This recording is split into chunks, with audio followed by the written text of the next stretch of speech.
Nom, prénom, âge, profession. Signe particulier? Inventeur du sac à voile.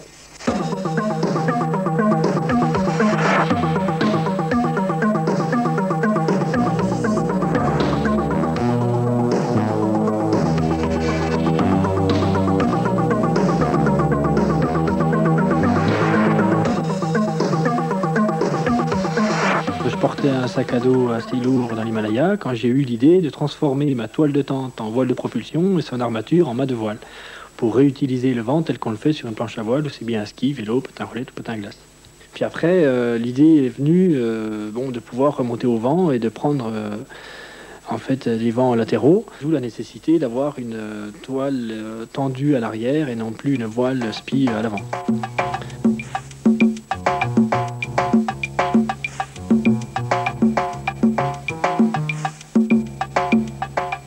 En gros, tu n'as fait que réinventer le voilier ou la planche à voile, mais version plancher des vaches. Non, pas du tout, parce qu'en fait, la planche à voile et le voilier, le mât est toujours solidaire de la coque ou de la planche. Alors que dans mon procédé, le mât est solidaire du corps de l'homme par un sac à dos et un baudrier incorporé spécialement conçu pour cet usage. C'est un peu comme toutes les inventions, quoi, hein. Au départ, il faut tâtonner, il faut essayer. Ça demande une élaboration, ça demande des essais, ça demande des prototypes et puis des améliorations successives par rapport à ces prototypes.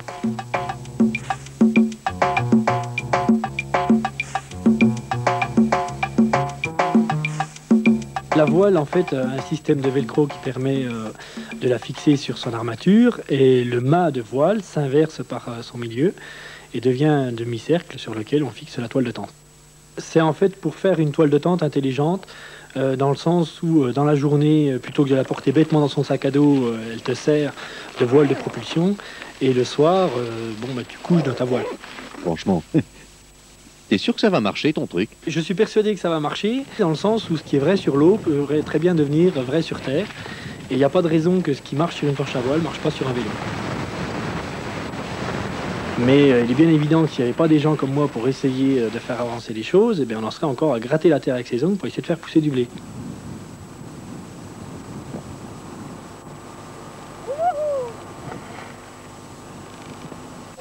Le sac à voile commence à être au point. Fabrice avait projeté une promenade au Groenland. Il nous emmène et nous partons le filmer dans l'espoir que ces grands espaces blancs ne seront pas avares de vent.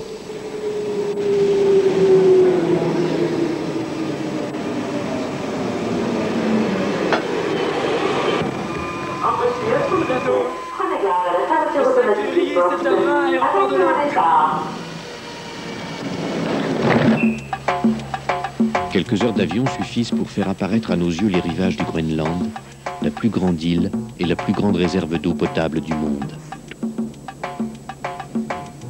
À notre arrivée, pas une once de vent, mais une mer de glace emprisonnant hommes et bateaux. Les bateaux ne sont pas des brise-glaces. Au choc brutal, ils préfèrent la ruse. Ils fragilisent la couche de glace en créant, à l'aide des moteurs, un vide d'air entre la glace et l'eau. Libérer les bateaux est chose urgente et vitale, car la pêche est la principale source de revenus des Groenlandais.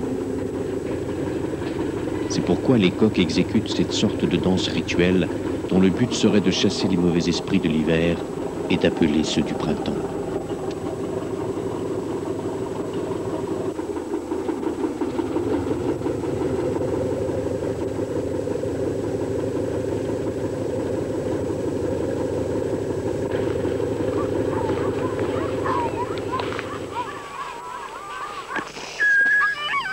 Les chiens de traîneau et les scooters des neiges sont les moyens de locomotion habituels.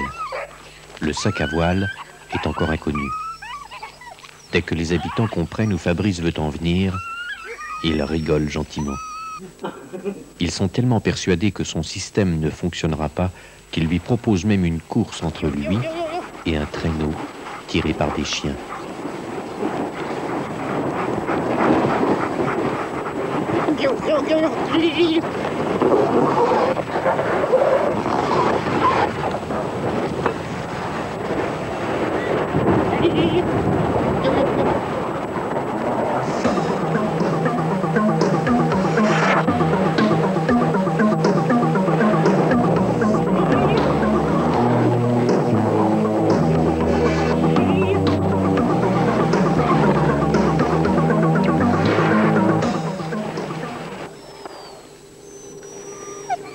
Le chien de traîneau n'a jamais vu ça dans sa chienne de vie. Être battu par un sac à voile. Quant aux habitants, cela n'a pas troublé le moins du monde leurs activités routinières.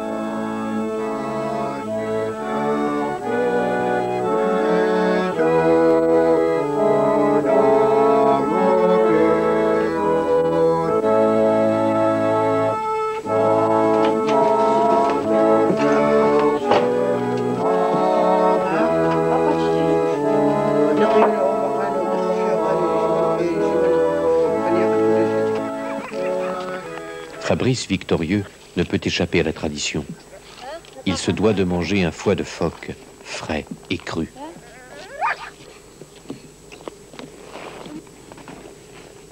C'est bon le foie. En plus de la pêche, le commerce des peaux de phoque constitue une source de revenus non négligeable pour les insulaires. Après dépeçage et nettoyage, les peaux sont tendues et mises à sécher.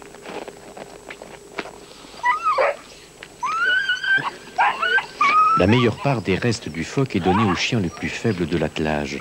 C'est une tradition qui ne va pas sans faire quelques jaloux.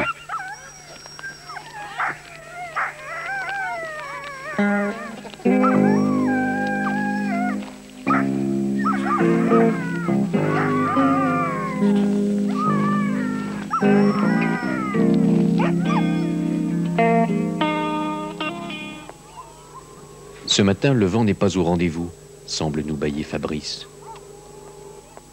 Profitons-en pour découvrir quelques coutumes locales.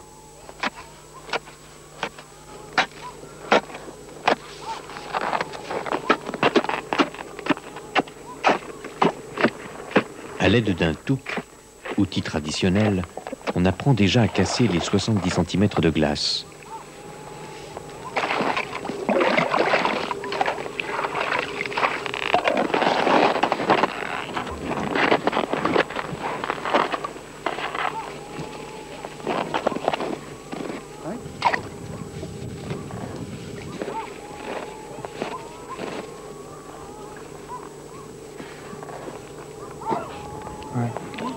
Ici, les appâts sont inutiles.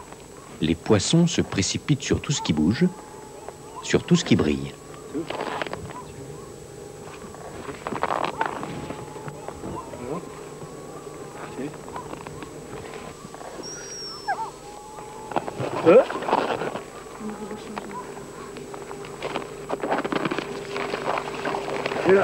Le poisson se gèle de lui-même, sitôt sorti de l'eau.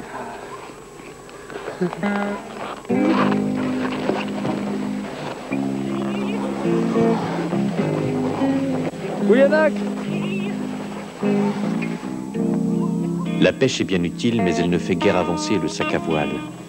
Fabrice a décidé de lever l'ancre et de partir à la recherche d'un pays où le vent, le vrai, fait partie du paysage.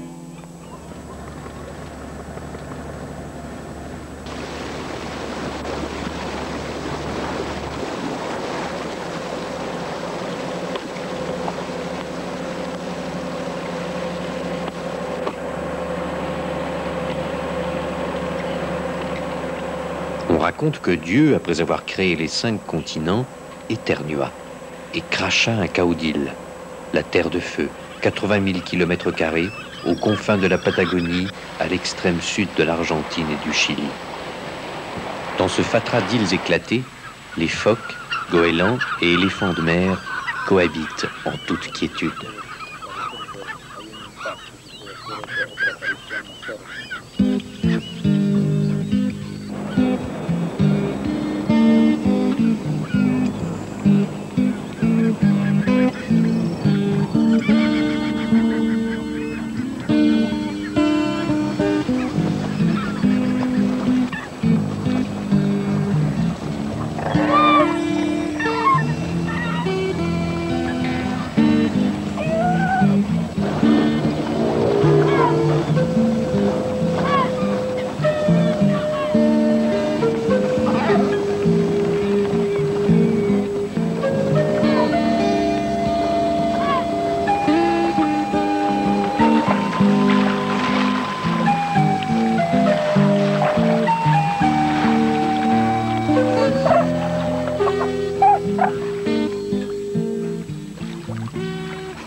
L'expédition Patagonia 90 a pour objectif de remonter la Terre de Feu en sac à voile.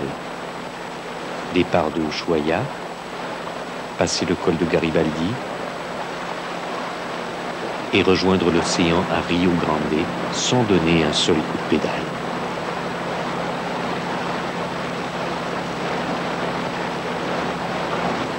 Ushuaia!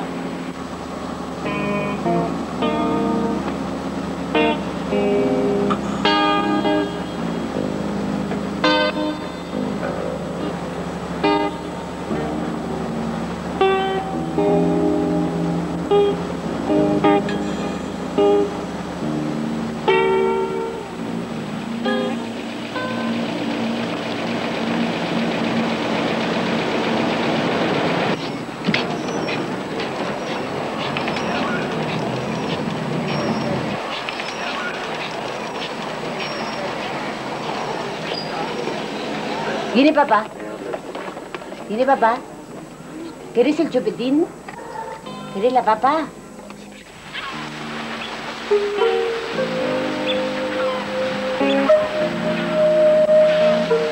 Après un essai aussi concluant qu'insolite dans les rues d'Ushuaia, le signal de la grande traversée est donné. L'expédition proprement dite peut commencer.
À environ 50 km d'Ushuaia, notre première rencontre.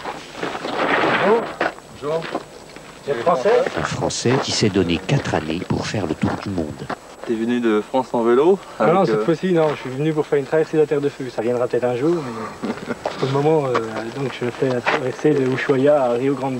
Et toi, le but de ton voyage, c'est de faire le tour du monde en 4x4 ou bien? Il y a plusieurs buts à mon voyage. D'une part, prouver qu'un invalide peut faire le tour du monde. J'ai eu un accident. Et d'autre part, je visite des centres d'handicapés. J'ai créé une association qui s'appelle Handicap Espoir International Tour, qui est pour but de promouvoir le handicap, enfin la formation sur le handicap à travers le monde. Et tu es de quelle région? Du Haut-Doubs, à côté de la Suisse. Il y a beaucoup de vent là-bas. Pas vraiment, c'est assez varié. Dans les Haut-Doubs, tous les 200 mètres, des piquets de voiture et des arbres. Il faut commencer à slalomer entre la honte. Ici, bon, bah, tu peux avoir 200-300 km sans piquet de voiture. Ça, c'est sympa aussi. Tu veux pas me mettre un système comme ça sur toi? Ah mais avec un système de voile sur ton 4x4, je te promets, tu consommerais moins de carburant. Et toi, le 4x4 arrivait à bouger avec les vents? Suivant le vent, je roulais pas plus de 60. Moi, ça m'arrange, tu vois. C'est mon carburant, c'est mon pétrole. S'il n'y a plus de vent, je suis mal, très mal. Moi, le vent, je m'en fais pas un ennemi, quoi. J'essaie de concilier avec sa direction pour essayer de naviguer. Partant du principe que quand tu te balades, tu n'es pas contraint d'aller d'un point à un autre en un temps record. Là où tu es parti? Je suis parti le 24 avril de Paris. Et puis je pense être rentré à peu près dans maintenant 3 ans et demi, 4 ans en France.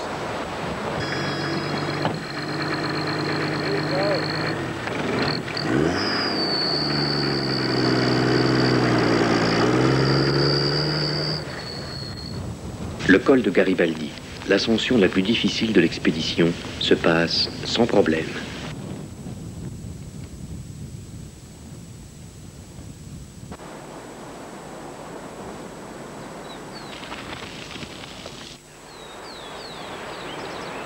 Seconde rencontre plus étrange au sommet du col, les castors.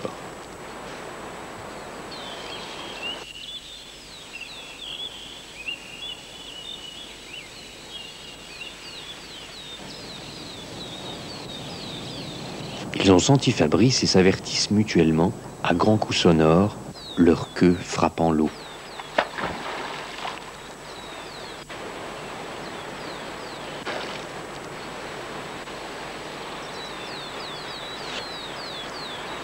Fabrice se contente d'observer leur terrier camouflé par les huttes de bois. Il constate également que la légende est fausse. Les barrages des huttes ne sont pas construits avec de gros arbres, mais avec des branches et des brindilles. Les dents des castors poussent sans arrêt. Ils doivent les limer continuellement, sinon elles finiraient par les empêcher de manger. C'est pourquoi ils taillent dans de gros arbres.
Lorsque Magellan découvrit les côtes patagoniennes, les Indiens défrichaient en brûlant champs et forêts pour étendre leur culture.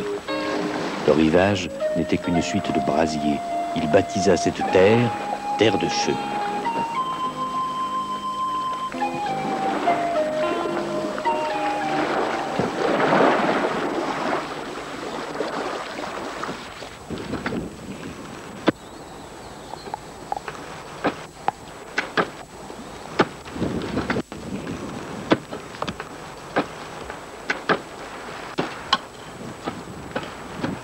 Mais l'aventure, quelle qu'elle soit, reste avant tout humaine. Elle n'existe apparemment que pour permettre aux originaux des quatre coins du monde de se rencontrer. C'est ma bague. C'est expérimental. Sí, la conozco. Bicicleta. ¿Va bien o no? ¿Ligero? Yeah, chévere. Ah. Se agarra un viento fuerte, 120 kilómetros. Uy. Arriba.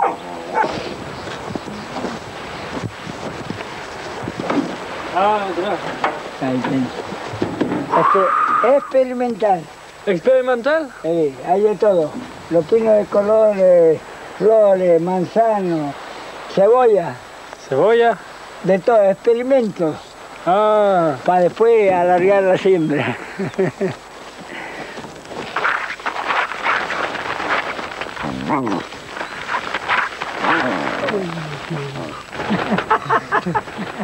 De aquí a marzo, chao.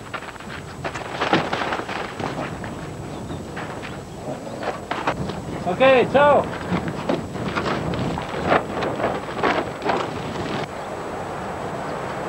Ahí va a chocar la puerta. Ah, no.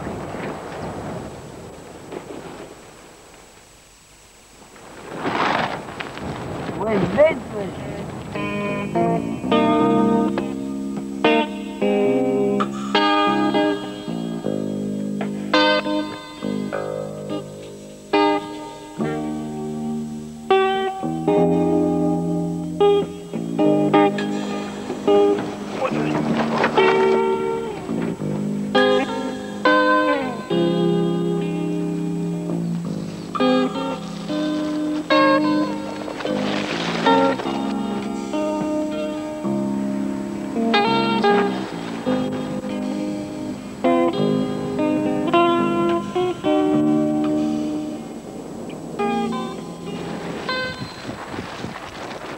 L'épreuve la plus périlleuse reste à parcourir, la traversée de la Pampa, surtout lorsque des vents avoisinant les 100 km/h participent à l'expédition.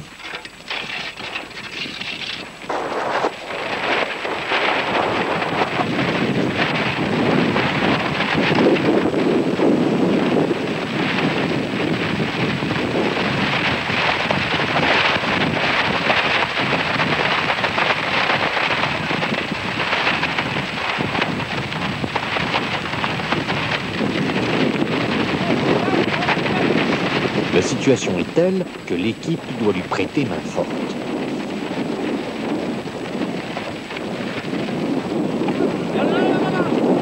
Laissez-nous, lâchez-nous, lâchez-nous, c'est parti.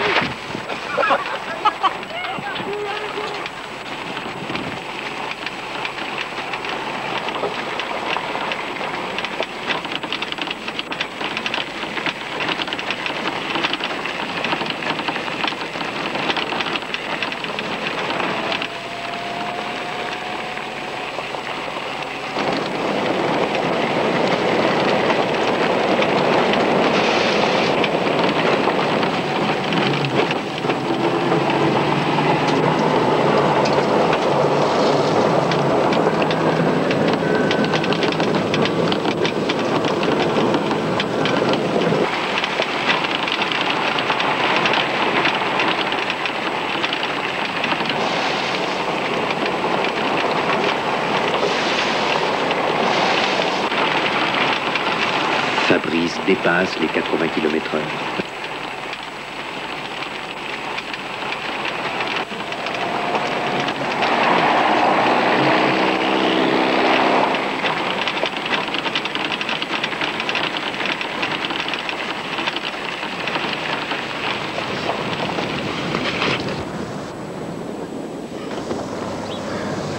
J'avais bien peur de plus jamais pouvoir m'arrêter. En fait, c'est un endroit idéal là pour s'arrêter, quoi. Pour aller de village en village. Ou de mur en mur. Mais là, il y avait des vents à plus de 80 km/h. Hein.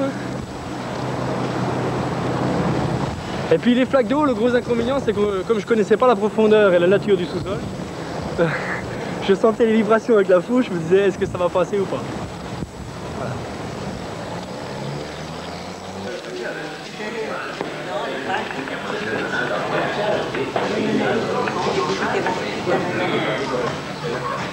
L'arrivée à Rio Grande ne passe pas davantage inaperçue qu'à Ushuaia.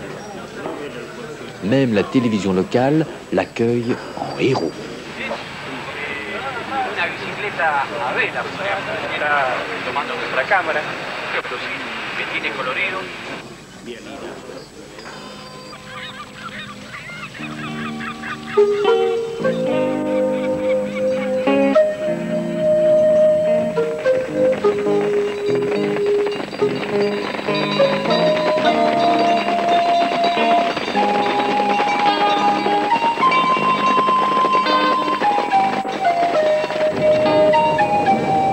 Smith, dans l'aérologie calme du soir, réalise un rêve.